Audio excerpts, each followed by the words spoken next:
So here's some footage of our last night in Turkey.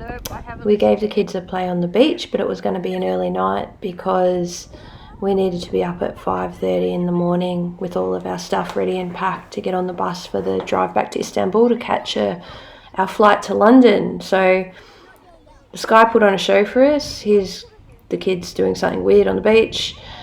But that's pretty much where the fun ended. So we have made it through the 4 security checks at Istanbul Airport, and now we are on our way to London. So this is Istanbul Airport. Only a few hours now before everything sort of went belly up. It's a brand new airport. It hasn't been open for long, so it was pretty snazzy, although there were a lot of security checks at Istanbul Airport. But thankfully we got through all of them in pretty good time. Some final photos at this fun statue at the airport. And then everything went to hell.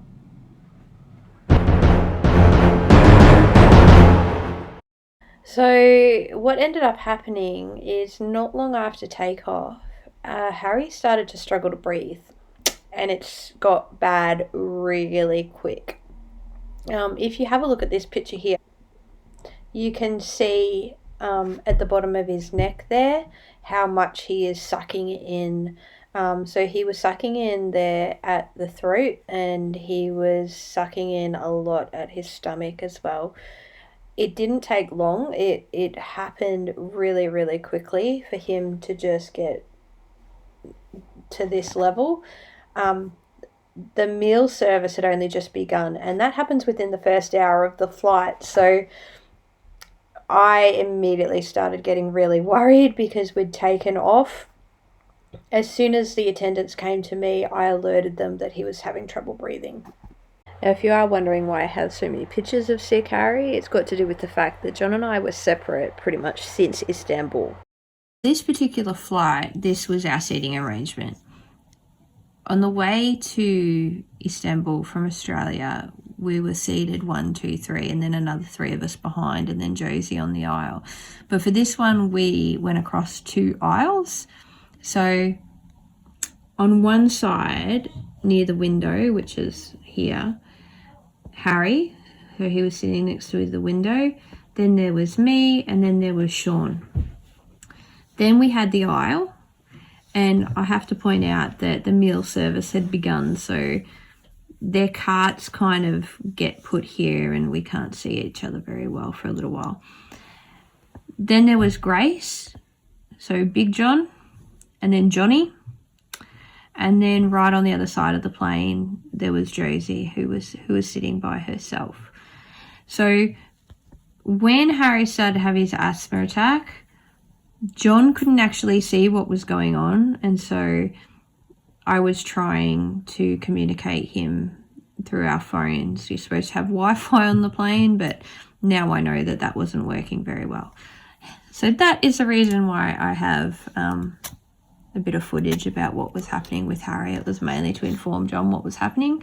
Eventually, when things got really serious, we kind of had to shuffle around a bit so that John was a little bit closer by, and we moved Sean. But eventually Harry and I got put in business class, which is in a completely different section of the plane, and John had no idea what was going on. Josie even less so. So the other kids were quite stressed out. I came back from business class a couple of times to check how things were going and to collect my bag because they were going to shuffle me off the plane quite quickly. And Grace was in tears, and the others were quite worried as well. So what happens when someone gets sick on a plane is that the flight attendants put a call out to ask if any doctors are on the flight. These are 3 of Harry's doctors. It's not a great photo, I know, but the guy in the white t-shirt, the lady in the denim jacket, and the man in the red t-shirt. They all came to Harry's aid. One was a plastic surgeon, the other was a GP, and the guy in the red shirt was a junior doctor in the UK. A pharmacist also came forward, and she was just helping out with dosages and things like that. What happened though was that we quickly took up most of the space in economy, and if you've ever taken a flight, you would realise that there's not that much space in economy. And so we were moved, Harry and I, to business class along with the doctors and the pharmacist.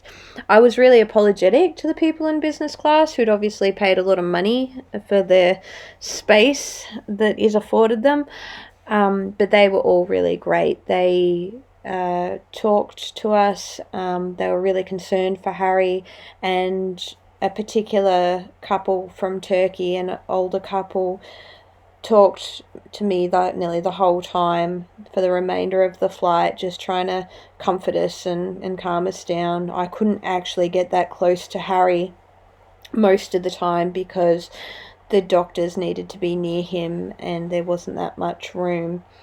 They put Harry on oxygen, and I had luckily at the last minute packed in a Ventolin. Harry hasn't had an asthma attack for I think about 18 months. And so that since then, the doctors have suggested that his asthma attack became so bad, probably due to the fact that he was already developing a bit of a cold, and then they do things to the cabin to change the air pressure, and the air gets thinner and stuff up there, and probably triggered it. This is a photo of us leaving the plane. So as soon as the plane landed, and they weren't sure whether we were going to get diverted and end up in a different country somewhere in the Balkans, but we pushed through to the UK. This picture here is the doctors leaving with Harry. I'm actually behind them.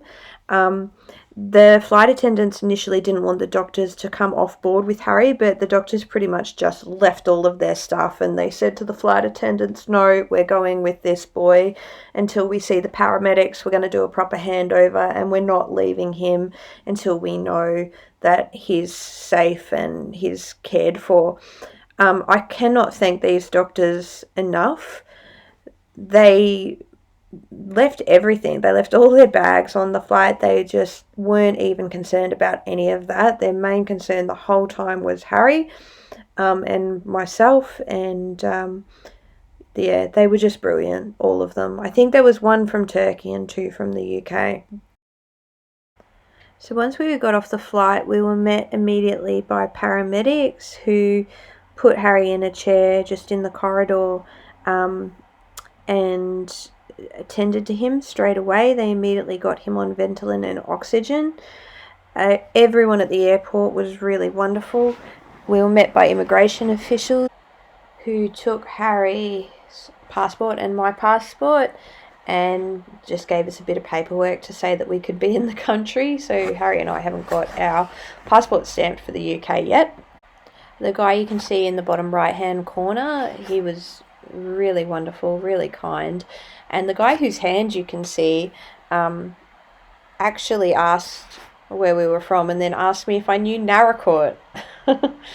And yet I still didn't know where John was. I was in business class. How are things going from your end? We didn't know what was going on. There was lots of shuffling about. There was, we could see movement down there. If I looked down the corridor, I could see behind the curtain that there was movement down there, but really I had no idea what was going on. I assumed that you would get taken off the plane very quickly, so I just figured I had to keep these kids together, so I waited until the very end. I waited basically until every person had got off the plane, and the plane, the hosts and hostesses were basically saying, time to get off. And I was not freaking out, but I was like, I just got to keep these kids together, get them out of the airport and go. And then we happened to see you. So there was a paramedic there waiting for us, and then we went and met different paramedics down on the tarmac, right under the aircraft. Wow, Harry, look at the big plane. Look.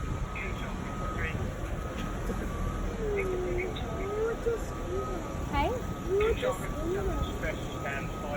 That's the thing that we walk through to get out.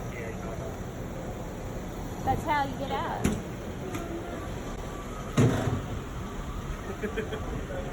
Right, Timber.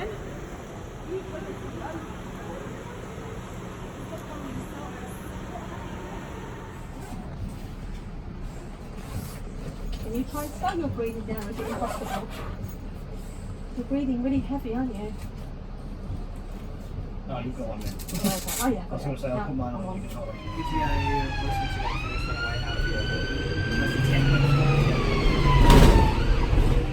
it. So that is the story of mine and Harry's dramatic entrance into England.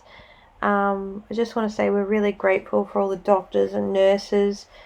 Thank God for the NHS. I know people like to bag it out, but it was a lifesaver for us. And just thank you to all of the nurses that treated Harry once we were at hospital, all of the doctors, and especially those that helped us at the airport and on the plane itself. And how long have we been here? 3 days. And what do you think of the doctors and nurses in England? Have they been good? They've been good. How good? Out of 1 to 10, 10 being the best. How good have they been? 100. Say thank you for looking after me. Thank you for looking after me. Bye. Wave.